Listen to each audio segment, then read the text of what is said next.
Hey, I have a question. Do you ever get sleepy after you eat protein? If you do, this video is for you, okay? So let's talk about the conditions first. So excessive amounts of protein. Now, what does excessive mean? About a pound of chicken wings, right? That would be too much. A large, huge 12-ounce steak. But sometimes when you go to a restaurant, the portions they bring you, especially when you get to meats, are quite large, okay? They're huge, actually.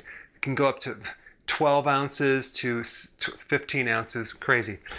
I recommend sticking with about 3 to 6 ounces because anything more, it tends to overload the liver. However, if you're a big guy, if you're active, if you're younger and you're 18, you could probably get away with a lot more protein, but just realize that if you go too much, it's going to make you go to sleep because it's going to raise blood sugars, okay? So, excessive protein is one. Number two, low-fat proteins. The lower the fat in the protein, like whey protein, for example, some of the other protein powders, the higher the insulin spike. Now, if you're consuming whey protein, it's not necessarily going to convert the fat. It will increase insulin. It could make you more tired, especially if you do a large amount.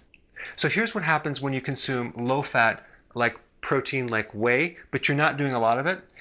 It will stimulate insulin from the pancreas, but there's another hormone that it will also trigger called glucagon. Now, what is glucagon?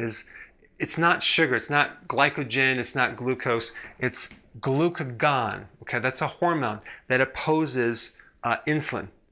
And it's triggered typically when you're not eating, or it's triggered by exercise, or it's triggered by eating protein. Okay, so if you're triggering insulin and glucagon, it's a lot better than just triggering insulin because you're going to counter some of the bad effects from it. Okay, you're not going to get fat because this is a fat burning hormone.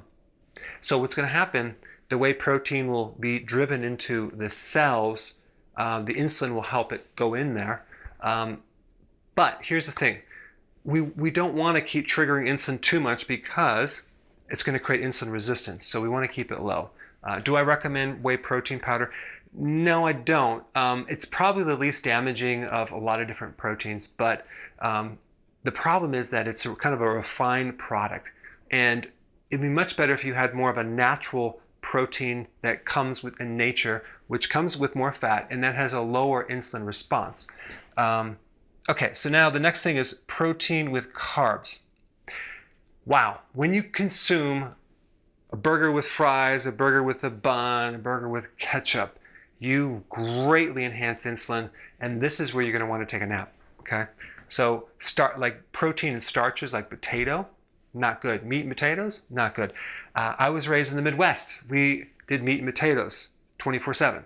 So that's why I'm doing this seminar right now, because I had a lot of body problems back then. Okay, so we want to avoid that, and then low stomach acids. If your stomach is not acidic enough, maybe you're getting older and that's why it's going down. Maybe you ate junk food for a long period of time and that weakened your acids. And the way that you know that you have low stomach acids is that you have indigestion, bloating, gas, heartburn, acid reflux, GERD. That means you need more acid, okay? That's going to help the digestion of protein. If you're in a low salt diet, for example, sodium chloride, the chlorides are needed to make hydrochloric acid. So people that are on low salt diets for a long period of time typically have lower stomach acids. Then they start getting problems digesting proteins in general. So the problem with the stomach of not being able to digest protein is that you're not going to have the raw material for the building blocks to replenish all the body parts.